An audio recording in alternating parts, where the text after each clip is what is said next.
दोस्तों नमस्कार, आप सभी का स्वागत आपके अपने YouTube channel RNS education news में। दोस्तों इस वीडियो में बात करने वाले हैं 3 अपडेट्स की। पहला अपडेट्स, चिकित्सा विभाग की 2 भर्तियां जिनका आयोजन RPSC ने किया था। Occupational therapist, hospital care taker, दोनों ही भर्तियों की जो काउंसलिंग है अर्थात डॉक्यूमेंट वेरिफिकेशन है 3 नवंबर को होने वाले हैं। ठीक है साथियों, चिकित्सा विभाग की भर्तियां थी occupational therapist, hospital care taker और विचारित सूची का मतलब है प्रोविजनल लिस्ट अर्थात 2 गुना लोगों की सूची। ठीक है, और इसमें साथियों आरपीएससी ने जो कैलेंडर है वो जारी कर दिया है। 3 नवंबर को इसकी जो है काउंसलिंग होगी। काउंसलिंग के लिए आप लोगों को डिटेल्ड स्क्रूटनी फॉरम विस्तृत आवेदन पत्र भर करके ले जाना होगा। और ऑक्यूपेशनल थेरेपिस्ट के पदों की विचारित सूची 20 सितंबर को जारी की गई थी और हॉस्पिटल केयर टेकर की 11 अक्टूबर को रिजल्ट जारी किया गया था। अब इनकी काउंसलिंग है साहब 3 नवंबर 2023 को।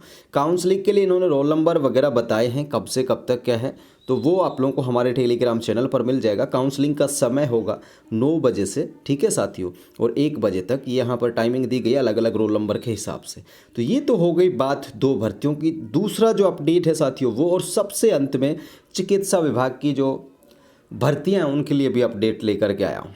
दूसरा जो अपडेट है साथियों, हाईकोर्ट ने सख्ती दिखाई तो नर्सिंग कर्मियों को मिली नियुक्ति। तो 3 ऐसे अभ्यर्थी थे जिनको 10, 20 और 30 जो बोनस अंक हैं वो यहाँ पर दिए गए हैं। और 2013 की नर्सिंग भर्ती का ये मामला है और इन लोगों ने लंबा संघर्ष किया साथियों। इनके संघर्ष को जितना सैल्यूट किया जाए, जितना पैसा इन लोगों ने खर्चा है साहब, उनको देख करके यही लगता है कि इन लोगों ने हिम्मत नहीं हारी और कानूनन रूप से ये लोग लड़े हैं। और इनको 2013 की जो भर्ती जो 15 बोनस अंकों के आधार पर की गई थी उसमें भी इन लोगों को 10, 20, 30 बोनस अंक दिए गए हैं। ये किस लिए दिए गए हैं कि दोस्तों यहाँ पर इन्होंने क्या किया था कि सुप्रीम कोर्ट ऑफ इंडिया का जो डिसीजन आया था उसमें एसएलपी वगैरह का कोई कारण था इनका, ठीक है, और डिटेल्ड में आपको नहीं जाना चाहिए, ठीक है। और उसके बाद सुप्रीम कोर्ट से आदेश आया था कि 10, 20, 30 बोनस अंकों से भर्ती की जाए। उस टाइम पे 15 बोनस अंकों से की गई, लेकिन फिर भी इनको 10, 20 और 30 बोनस अंक मिले हैं। और आदेश की पालना करने के बाद जस्टिस महेंद्र गोयल ने अशोक कुमार सेन और अन्य की अवमानना याचिकाओं को निस्तारित कर दिया गया। यानी कि दोस्तों इन लोगों को नियुक्तियां नहीं दे रहा था चिकित्सा विभाग, अवमानना, ठीक है, कोर्ट ऑफ कंटेम्प्ट की जो यहाँ पर याचिका लगाई गई थी, अवमानना बोलते हैं कंटेम्प्ट को ये हिंदी में, ठीक है। तो अवमानना याचिका पर इनका निर्णय किया गया है और इसमें बताया गया है कि एसीएस को भी तलब कर लिया था।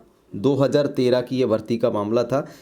विवाद 2022 में सुप्रीम कोर्ट में तय हो गया। फिर सुप्रीम कोर्ट ने मनोज आचार्य के मामले में अभ्यर्थियों को 10, 20, 30 बोनस अंक देने के लिए कहा।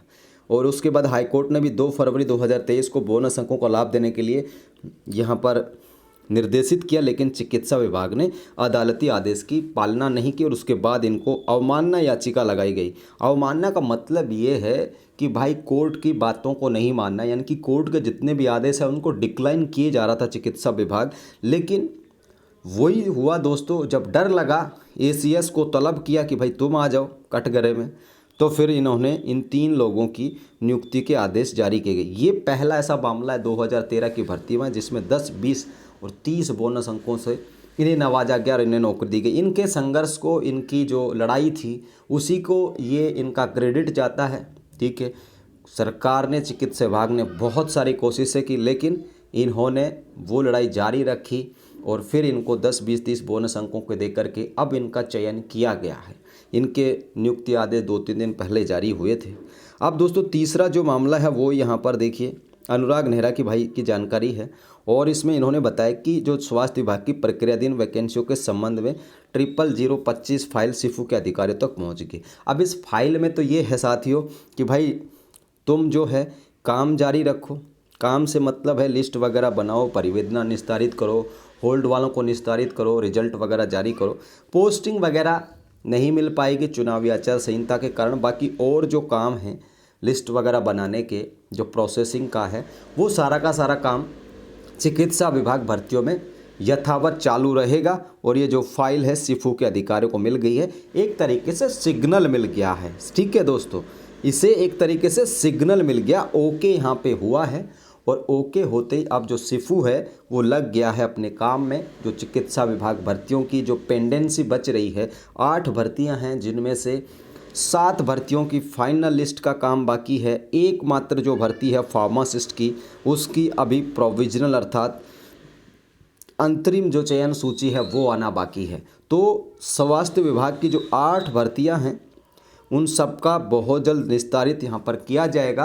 अब सिफू जितनी तेज़ी से काम करे उतना बेहतर है, क्योंकि अगर वोटिंग से पहले पहले 25 नवंबर से पहले पहले कम से कम, मेरा अपना खुद का ओपिनियन ये कहता है, अगर 25 नवंबर से पहले पहले ये लोग सारा काम निपटा लें और कम से कम लिस्ट जारी कर दें, फाइनल लिस्ट, तो जो है फिर नियुक्ति में आप लोगों को बहुत जल्द मिल जाएगी। जैसे ही वोटिंग हुई, 25 नवंबर को वोटिंग है, ठीक है साथियों, उसके बाद 3 दिसंबर को वोट गिने जाएंगे, किसकी सरकार बन रही है किसकी नहीं बन रही है। 3 दिसंबर के बाद ये 10-5 दिन रोला करेंगे, कौन मुख्यमंत्री बनेगा, कौन क्या बनेगा।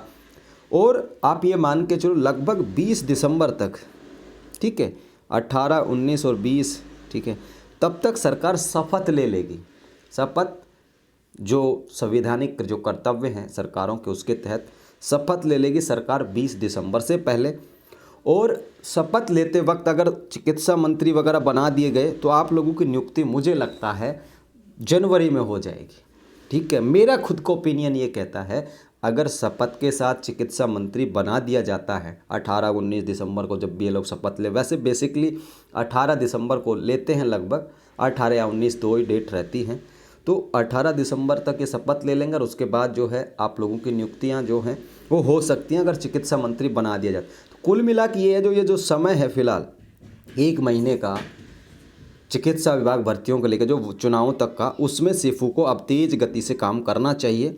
मैं भी आप लोगों से यही कहूँगा कि जब परमिशन मिल गई है तो अब सिफू पर थोड़ा सा दबाव यहाँ पर डालना चाहिए, ठीक है। हालांकि आंदोलन वगैरह करना गलत होगा इस वक्त पर, लेकिन फिर भी आप लोगों को दबाव बनाना चाहिए कि अब सिफू जो है जल्द से जल्द इन प्रक्रियाओं को पूरा करे और आप लोगों को खुशियाँ प्रदान करें, ठीक है साथियों। बाकी जानकारी हमने कल भी बता दी थी, जो भी अपडेट्स था उन सब की जानकारी अब तक पहुंचा दी थी, और जो भी अपडेट आएंगे हम अब तक हर एक जानकारी पहुंचाते रहेंगे। दोस्तों फिलहाल के लिए इस वीडियो में इतना ही। जय हिंद, जय भारत।